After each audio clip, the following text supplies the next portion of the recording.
Hello guys, I hope you're all doing great. Welcome to another YouTube video, and in this one I'm going to be breaking down the one skill that you have to master that I would say is the most important if you want to scale your online business. Okay, so when it comes to growing a business, especially an online coaching business, you're going to have to master and learn a few skills along the way.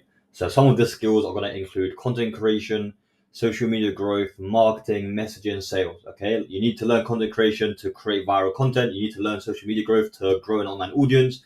You need to learn marketing to convert that audience into potential buyers. You need to learn messaging to turn those potential leads into booked calls. And then you need to learn sales to turn those booked calls into sales. Okay, now the thing about these skills is that all of these skills you can potentially outsource in the future.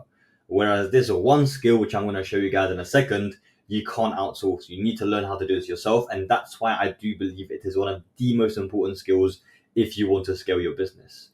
Now, if you haven't guessed it by now, that one skill is leadership. Okay. And the reason why I think this is the most important skill is because, like I said, it's the one skill in your business which you can't outsource as the business owner because you are the leader of your business. Okay. You can't just outsource this and make someone else the leader of your business. Otherwise, you're basically an employee, right? If you can't master this skill, it's going to be difficult for you to scale because you need to go and hire a team if you want to scale further. Now, there's only so far that you can go as a solopreneur. You need to build a team if you want to scale further.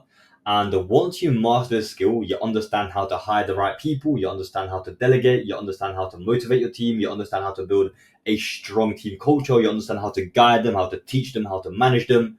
Once you understand how to master the skill, the scalability is really endless. And this is going to allow you to buy your time back as the business owner and not have to work inside of your business. Okay. So let me show you guys how you can actually become a better leader in your business. So first up is going to be clear communication and setting expectations. Whenever you're onboarding a new team member, you need to make sure the expectations are crystal clear when onboarding, okay? And same thing applies to setting clear goals and required KPIs. Don't let them come into your business or come into your team and basically just do what they want or kind of just freestyle random numbers. You need to make sure everything is crystal clear from the very start if you want them to perform well in your business. Okay, so you need to set those expectations clear at the very start. You need to understand their own personal goals and their own personal vision. Like, why are they actually joining your team? You need to understand that, because if you don't understand that, there's always going to be a misalignment when it comes to reaching goals together, essentially. So you need to make sure that you understand their goals and you understand their personal reasons for actually wanting to join your team.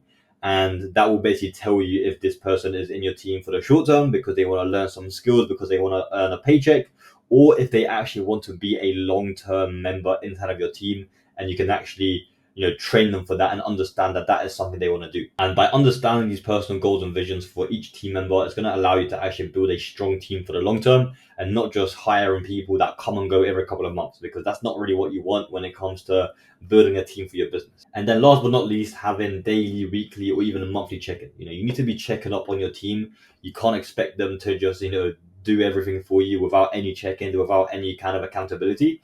So you need to make sure that you're actually checking up on them. So that's the very first step of becoming a leader in your business, is clear communication and having clear expectations whenever someone is joining. Okay, now let's flip to the other side, which is proper guidance and proper training.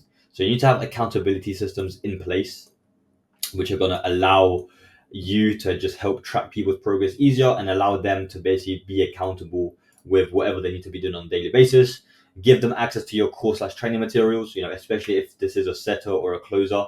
You want to make sure that they have access to your course that you're actually selling, just so they can actually know what they're helping you sell, and they also have more confidence in what you're selling as well.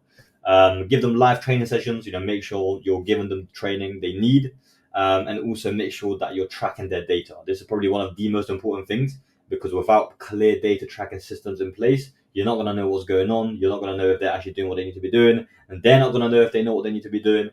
So you need to be able to track every piece of data possible, so then you can make data-driven decisions moving forward, and you can also see if they actually are performing up to scratch, or if you need to make potential replacements in your team. And then you want to build a strong team culture. And this is what's going to help you build a strong team for the long term, is building a strong team culture where your team feel like they're part of a family and they're part of a larger mission, and they have something to aim towards. They need to have something to aim towards. You need to have a mission for your company, a mission statement, which you kind of bring up every week or every month to remind them why they're grinding, why they're working hard, why you're working hard, right?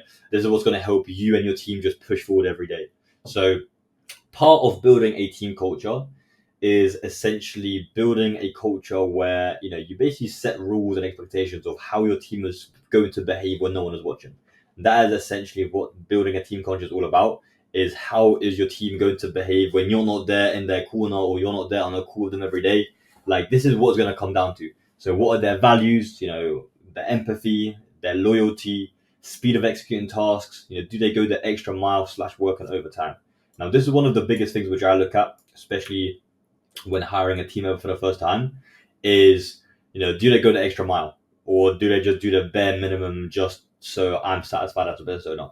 If I can see that someone is going the extra mile, then that shows me that, they are going to be someone that I want in my team moving forward, because you need to have those type of people in your corner if you want to scale a business to large heights, especially if you as a business owner are also that kind of guy that goes, the extra mile, every single second or minute or, hour of the day, you're thinking about how you can scale further.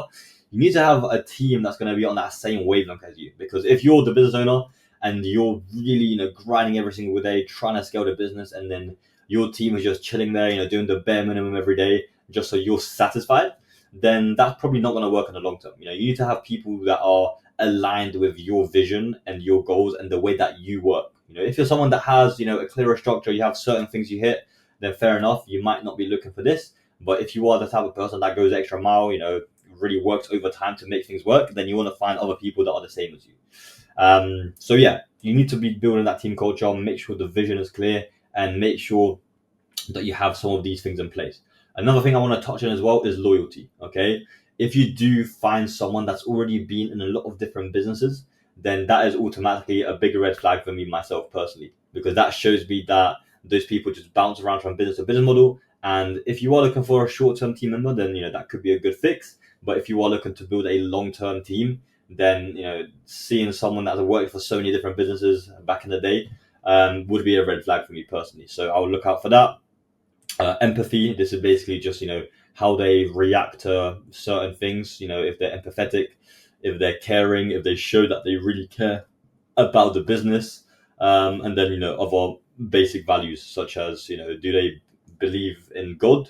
That's also a pretty strong value. Do they have someone like that they look up to?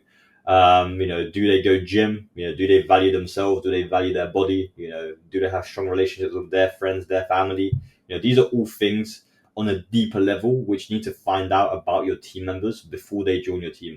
Obviously, you're not going to just ask them these things straight away, but these are kind of things that you'll pick up on as they work with you more closely in the long term. Okay? And this will help you establish a strong team culture, which will just be that driving force and help you scale your business moving forward. And when it comes to building a team culture, what I love to do with my team as well is building a reward system. If you're scaling your business, reward your team. Don't be that one stingy business owner that tries to keep every single cent for themselves, because your team isn't going to like that, and it's not going to attract the right people towards your team. So as a business owner, be generous. If your team deserves it, if you can see they're going the extra mile, if they're hitting their goals, then make sure that you reward them for that hard work, to make them feel appreciated and make them feel like the guy that's actually guiding them actually cares about them and wants to see them succeed, wants to see them win, and doesn't just pay them the bare minimum every single month for what they're doing inside of the business. Okay, and this is a huge one. As soon as I started implementing this, as soon as I had a reward system for my team, I started rewarding them if they hit certain goals every month. I just saw that naturally they became a lot more motivated, they became a lot more loyal, and I could just see our results go through the roof. So that is one of the biggest things you want to avoid as a business owner, is don't be stingy. Okay, so reward your team. Like I said, if they hit certain goals, set the expectation at the start of the month, and then give them something to work towards. Give them a reward at the end of that if they do hit that goal.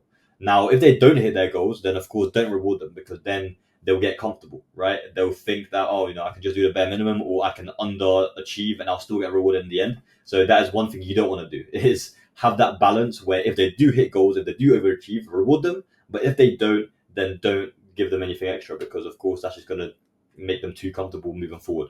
Okay, and if you do have multiple team members in the same role, for example, like 2 appointment setters or 2 closers as an example, then I also like to have a direct competition between them. This usually works the best with setters. So I like to, every single month, I have a competition for my setters where whoever books the most amount of calls gets a reward at the end of the month. This could be like a $100 bonus, $200 bonus, whatever it may be. Having that competition within your team can work very well. And me myself personally, I'm a very competitive person naturally, so having that kind of friendly competition within the team just makes it more fun, makes them enjoy work even more, and something I recommend for you guys as well. Okay, so this is just a couple of things you guys can apply into your business right now to become a better leader in your business. Or if you haven't got any team members yet and you're at the stage where you're looking to hire for the first time, then keep all of these things in mind for when you make those hires, so that you can become a better leader in your business and you can actually attract the right type of people towards your business. And one thing that you want to be doing consistently with your team members is giving them consistent feedback. Okay, so once they perform a specific action, you want to measure that action, you want to analyze that action, and then you want to correct that action. And this is basically what you want to be doing on like a weekly basis, okay? Because once you hire team members, there is going to be cracks, there is going to be things they need to improve, there is going to be things that you can work on, and that is essentially part of the online business game. There's always problems, there's always things that you can improve, there's always things that you can add, and that is the beauty of the business model, is you can really just keep improving and keep finding holes and keep problem solving until we keep scaling and scaling and scaling. So if you do build a team, you need to make sure that you're consistently giving them feedback so that first of all, you know what they're doing wrong, what they're doing right, and also they know what they're doing wrong and what they're doing right. Okay, so let me give you guys an example. So let's say around a couple of months ago, we had an issue where our show up rate wasn't the highest, right? Our show up rate was much lower than expected. So we had to have a look at the action which our setters were performing when it came to the post booking process. Now we measured that post booking rate, right? So we got the number, we analyzed the number, we analyzed what they were doing, and then we essentially corrected that mistake, or we corrected the process, corrected the system in order to increase that show up rate. So that's just one small example. Now there's going to be a lot of little micro examples in your business as well. And that's essentially what you want to be doing on a daily, weekly, monthly basis, is using this feedback loop consistently with your team members so that you can always make improvements and always make data-driven decisions to move your business forward. Okay, so yeah, that is essentially it for this video. I hope you found this valuable, and I hope you understand now why this is one of the most important skills to master as a business owner if you do want to scale your business forward. And yeah, if you did enjoy the video, then drop a thumbs up, drop a subscribe. If you do have any more questions about this topic, then feel free to leave a question in the comments. I'm going to answer everyone. And yeah, other than that, I'll see you guys in the next video. Take care. Bye bye.